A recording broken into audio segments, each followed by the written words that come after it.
time for another edition of the Manual. Alton Woods and Chip Rice here. Hey man, good to be with you again. Absolutely. Absolutely. And good to be with you again as well. Yeah, y'all the best. That's right.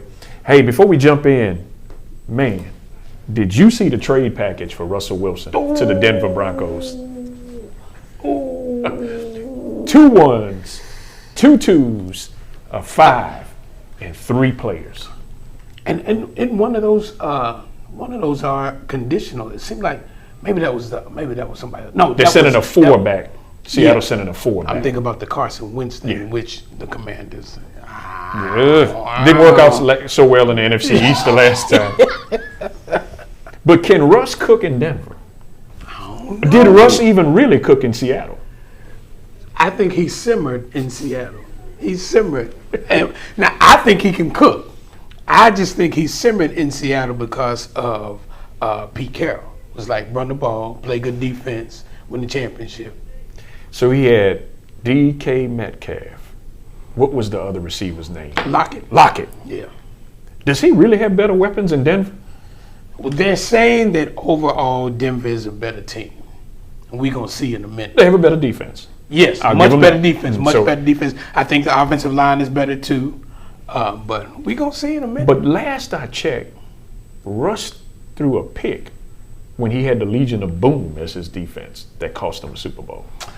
Bad play call. I think it was a horrible play call. Yeah. And maybe he could have checked out of it and said, let me turn around and now I will say sometimes you believe in yourself, you believe in your ability, I can make this throw. Right. So you can't absolve him of everything, right. But yeah, get a ball to Marshawn. Get a ball to Marshawn Lynch. Super Bowls, you got 2.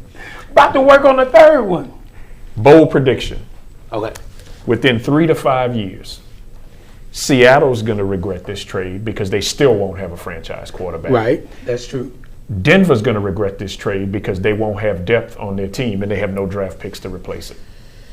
So they better win a Super Bowl in the next 2 to 3 years. Yeah. Otherwise, it's going to be buyer's remorse everywhere.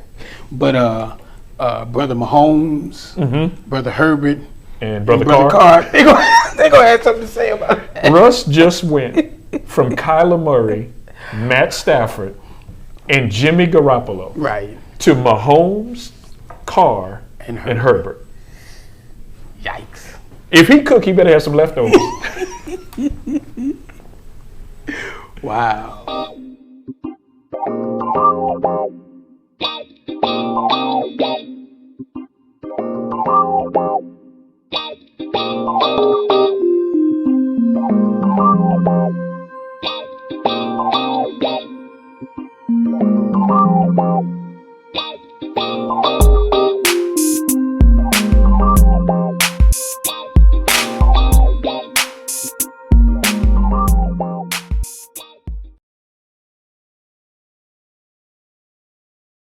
It's another edition of the Manual. I'm Chip Rice here with the Professor Alton Woods, and we're here to talk about men's issues. We like to talk about things that concern men, to give men a voice. And so, by all means, we want you to go and subscribe to the Manual for You on YouTube, Facebook, Instagram, Twitter. Like and subscribe, join in with us, leave your comments so we can see what it is that you're saying, because men should have a voice. Well, I guess men do have a voice. We just don't talk about some of the intimate stuff. We don't. You know, we like to talk about the stuff we like to talk about. We don't always talk about the stuff we need to talk about. That's right. How about that? So, today's episode, how to know if you found the right one. Good gracious alive. Good gracious. Maybe there's a sequel to how you know you found the wrong one. Ooh. Because the right one is easy to identify when you found the wrong one several times. Yeah. Now many of us have majored in finding the wrong one. And it's amazing how we find the wrong one on a consistent basis because of the tools that we use in order to try to find somebody. That's right. That's right. So I mean, I remember back as early as like elementary school and high school. It's like, okay, she cute and she's popular, and I think that might be the one. And you're using all the wrong logic for what it is. I guess which it kind of makes sense at that age, but it's still people at 30, 40, 50 talking about she cute and she popular. You missed it, dog. You missed it, and you got the child support. Ooh. And the alimony, the drama to show for it, and the drama. drama. Goodness gracious, man! How many instances were we in where we look back and be like, man, I should have never ever spent my time and energy with that person. Here's the thing. This is how you know how powerful sin is. Maybe it's just me, but there's some people I think about and say, I have no idea why I even spoke to her, let alone did all the other stuff we did. It's normally the potential for sex. Absolutely. It is the potential to say that. But have you ever been with somebody, you shared intimacy with them and maybe even a longer term relationship, and then when you see them, now that you're in your right mind, you can't understand what made you even be with this person. And since we can't sit here and be arrogant, no, it's probably some women saying, why did I ever fool with him? I get it. I get it. There's one woman, I'm not going to say her name, one young lady, because this was much earlier in my life, that today, this is in college, but today, I wish I could find her to apologize. No. I can't find her. I've searched social media in years past. Like, I just want to say I'm sorry. Yeah. Because I look at myself and say, I was such a fool. A jerk. A jerk. I was stupid and silly, and she deserved better. Wow. But this show is not about that. Yeah, it's about how do we men know when we found the right one. Wow. So you have to have some foundational things to go along here as far as the right one is concerned. For me, I think probably for both of us at the point we were in our lives, it's like, okay, since I became a Christian, I got saved and I started following God. The first thing had to be she had to believe what I believe. Okay. So she had to be a Christian. It wasn't going to work if she followed another faith, another train of thought, mindset, whatever it was, because that's going to automatically cause a problem in the house. So let's unpack that a little bit, because I'm sure there's someone who's watching this video who may not be a believer. Okay. Right. Okay. And may have a very successful and happy marriage. Okay. Okay. Right? And so there's certainly some spiritual connotations to the common belief in the Christian faith. But if I'm hearing you correctly, the foundational piece is we have to share the same belief system. Right. And for us, that's Christianity. Right. As we would love it, it would be the same for others as well. But the point is, even if that's not your belief system, what I do know is whatever you believe should be a shared belief system with the person you're going to try to spend your life with. Right. That's wisdom. So a shared belief system, that's foundational. But what inside of that shared belief system, what else is in there? Because in that belief system you can start looking at roles, responsibilities. You can look at things that you enjoy doing, all of that. How does that place a priority? Some people prioritize, okay, I want somebody who's about their business. That's right. I'm a business thing, I'm a businesswoman, so I want somebody who's going to be able to flow in that area, which could be good, but it could also be a problem where your relationship, you end up being a power couple, but you don't have a real relationship. That's true. That's very, very true. A lot of good stuff going on, but there's no connection there outside of business. So, yes, absolutely. Or the inverse, there's no business because the only connection is being naked. Right? So I think what you're describing is there has to be multiple points of connection. Right? It's interesting, over in Genesis 2, when God talks about it's not good for man to be alone, right? And he said he's going to create a helpmeet. Right. Right.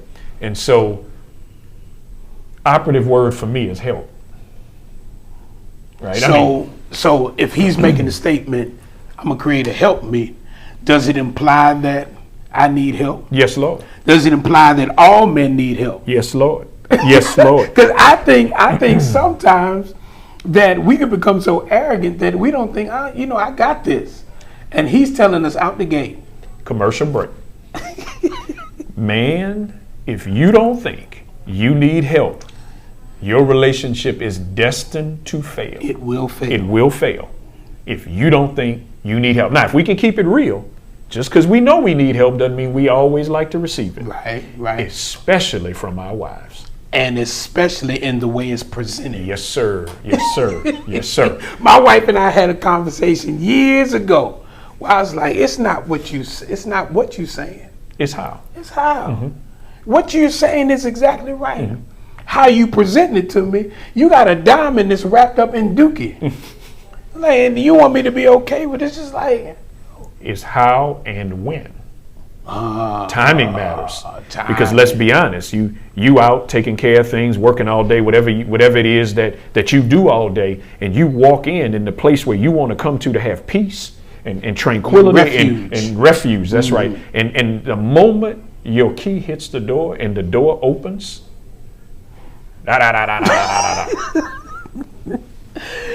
and you say it to yourself, you try not to start nothing, but in your mind you're saying, please stop talking. That is so professional of you, because in my mind I'm saying, if this heifer say one more word, I swear every bit of that old man in here is going to come out and say something. Like, I just got home. Can I get a few minutes? Now, I think I was talking to your wife, and I think y'all have a rule about... We do. Yeah, we do. What's that rule? So when I come home, after I've been working out all day, I'll come home.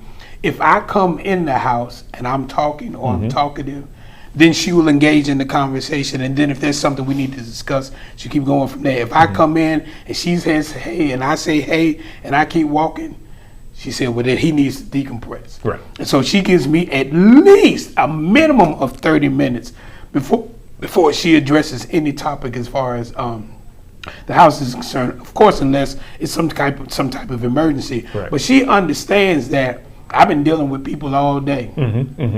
And so I need an opportunity to come back to the place where I can find peace. That's right. And peace be there. That's right. That's right. And so I hope if some ladies is checking this out, and bruh, if she's not, just kind of, send this to her in a just drop the clip. Yeah, drop a clip. Say, hey, I came across this cool podcast. Yeah, let them know that sometimes men just need a minute to gather themselves, and you'll be so much better for it. You hit an interesting point when you said brothers send the clip. I would also say one of the things that's helped my wife and I's marriage continue to grow is being around people who have strengths that we aspire to, right? Around couples, right? And so in that example, my wife and I don't have a stated rule like that, but I have noticed as we've matured in our marriage, we've gotten a better feel for each other. So we didn't necessarily state, here's the rule and here's what we want to happen, but we kind of assimilated. And I think some of that is with us and you guys hanging together, we also get to gather some of the wisdom that you've experienced already. Right. And so sometimes it's wisdom that we may not be struggling with at that moment, but when we do struggle, the fact that we heard what y'all did pops back in our head, or we put it in place before the struggle. Right. And so yes, brothers, you can send this link to your woman, but I would also say that you should include couples that define and look like the type of marriage you want to have in your circle. Right. And spend time with them. You don't always have to have a question. Sometimes just being around that knowledge and wisdom will start to spread itself. Which is why you need to, when you're trying to find the right one, or getting the right one, are they open to being around other people that are successful in relationship? Right. sometimes you need the next stock or crypto That's right.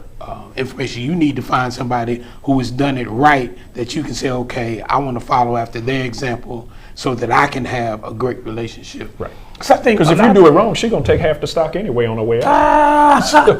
The crypto is gone anyway. Give my money.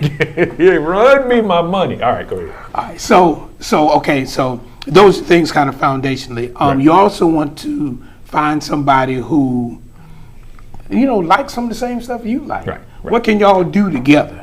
What do y'all like to do together beyond the sex? Or a glass of wine? What do y'all like to What do? is it? So my wife liked football. That was such a plus for me, because I can be like, okay, Glory. man, hallelujah. We can go to the game. Yes, indeed. We can watch it on Sunday. We can do something like that. And she's cool with it. She ain't somewhere sitting mad. That's right. So much, and y'all got to be careful about possible relationships where the person tolerates now, but there's a potential for it to explode later. Yes, that's right. Where it's just like, That's it's right. like, you acting like it's okay now, but then, if we get That's into right. a deeper relationship, well, you ain't spending no time with me. That's right. Honey, you knew before we even got together that on Sunday after church, after I've given God the praise, let's Let's turn this television. CBS, NBC. Yeah. And she's going to say, and from before that, I was only doing that to appease you, but that was nothing that I really wanted to do. Which means you got to get to know the interest and commonalities for sure, not the representative, but who the person is and what you guys share in common. So quick recap. So shared belief system, right? There's some common interests that need to be there, that you need to learn about the person. What else am I forgetting? We talked about To be around the right kind of people to look for an example. Surround yourself with people who are aspirational in terms of their relationship, aspirational to you, right? One of the things, and by the way, I should also back up, because several years ago, before I met my wife, I created in my head a checklist. Okay. Now, just to be clear, the checklist was really short, because if you make it too long, nobody's going to meet all and I think that, while it is right to write things down, to say what it is you want, no problem with that whatsoever. Some of y'all are writing stuff down that is just not, it's not even achievable. It's not achievable, right. And so for me, as I look back in previous relationships, one of the things that I noticed, because I had to take a self-examination, right? But what I noticed is that I dated a number of women who did not have either a father in their life or a father figure, right? And so what it produced was a need that I was unable to fill, right? So I couldn't only be the boyfriend, but I had to fill gaps that typically other men fill. Did you gravitate to them needing you? Possibly, right? Okay. But it was interesting because I gravitated it because you needed me, but you needed me in a way that I couldn't fulfill, which means it ended bad. Okay. Right? And so when I came to the realization that I was unequipped to give that woman in that situation what they needed, not passing judgment on whether it's right or wrong, just saying, I can't deliver it. Okay. I can be your boyfriend. But at the time, I was not equipped to be your boyfriend, your father, your pastor, your uncle, your cousin, your brother. Okay. That was just too many roles that were different, and I wasn't equipped to fill it. And so if I would get into the relationship and I would fill one of those roles really well. Okay. Right? The one that I intended to fill. Right. But I did not consider what the woman needed in a relationship, which means we missed each other on certain levels. And I would even say you had the potential to fulfill it because you had one you just didn't want to. Didn't want to. Okay. Yeah, you're right. Right. Let's change unequipped to uninterested. Okay. If we can keep it 100, right? Yeah. So then what do we do? Because there's so many situations where guys and even girls have situations where they did not have the father figure in their life, and they're trying to enter into a relationship. Sure. Does that go back to finding a couple that has been successful? I think that's a part of it, but I also think it's being in touch with what I call your non-negotiables. Okay. Right. So I'm gonna go back to your first statement. I'm married now, so This really doesn't matter. But if for whatever reason I were back in the dating pool, if you want to call it that, I don't want to be God. I don't. But if I went back into any of those situations, number one, the woman that I spend time with, because I don't think you can choose who you fall in love with, but you can choose who you spend time with. So I'm not going to spend time because I might fall in love with a fool. So I have to be very clear about where I'm going to spend my time. Okay. So number one, non-negotiable for me, is she has to be a believer. You said it when you started. Right? That's non-negotiable. I don't care how fine she is. No matter who it is. Because if we don't align from a belief system, it will fail. It's conflict. It's immediate conflict. That's right. Number two, I have to understand what she needs and what role she expects a man to play. And it has to align with what I'm willing to and wanting to play. Which is, wow, man, this is going to have to be another session to this, because now do I have unreasonable expectations from a role standpoint? Because some of us brothers come in, cook, clean, take care of the house, take care of the kids, and she's like, no, I ain't doing that. Right. But then you have another situation where she's coming in and saying, you know, you're gonna do whatever I do and help me build my empire. And he's like, no. Like example, and this is not a requirement for me, but and you have to also consider how you grew up, right? Okay. So I grew up, mom and dad in the home. Mom cooked every day. In fact, as I got older and I moved away, you know, and I'd call and talk to my parents, I'd call and talk to my dad, and I'd say, and he'd say things like, man, I'm gonna have to go talk to your mama. I don't hear those pots rolling.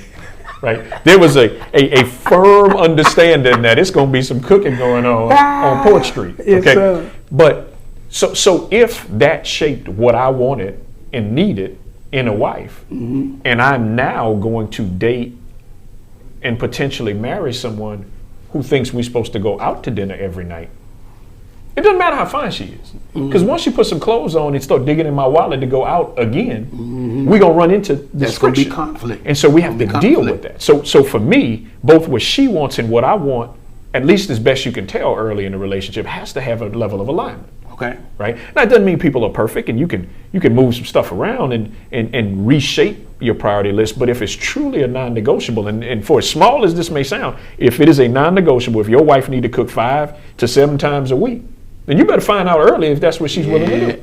You better find out if she can cook. If she can even cook, because you might not even like it. You're right. Because there's some jokers out there that cannot cook. Man, there's so much we got to unpack in this. So there's no way we're going to get it all done on this session. So we're going to have to pick it up on the next session. But we want to keep talking about how do you know if you got the right one? How do you know? Relationships, man, when you consider how you can mess somebody's life up, you really need to take some time when you get a little old and say, you know what, I need to quit playing games. Let me figure out who's the right one. That's right. You know, at this point, you shouldn't be out to try to prove how many you can get. No. Because what you're going to get is some antibiotics. Some stuff there is no antibiotic for.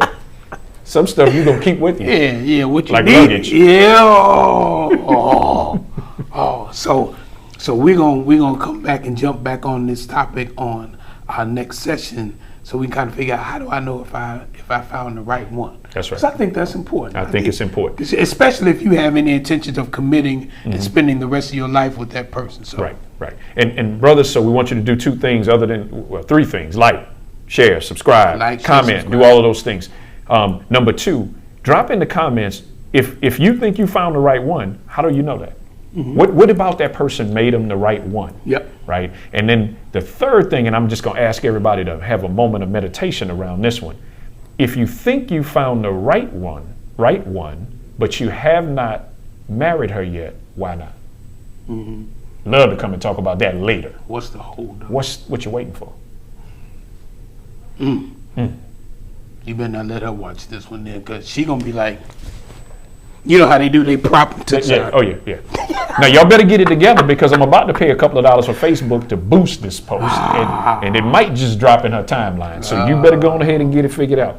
This is the manual. We've got the playbook on manhood, and it is ever increasing. So we are looking forward to you being with us on our next. I guess we can call it a show. Yeah, let's call it a show. We'll call it a show. If you'll be with us on the next show. But we appreciate you for being here, and we'll talk again soon. Love you. Have a good one.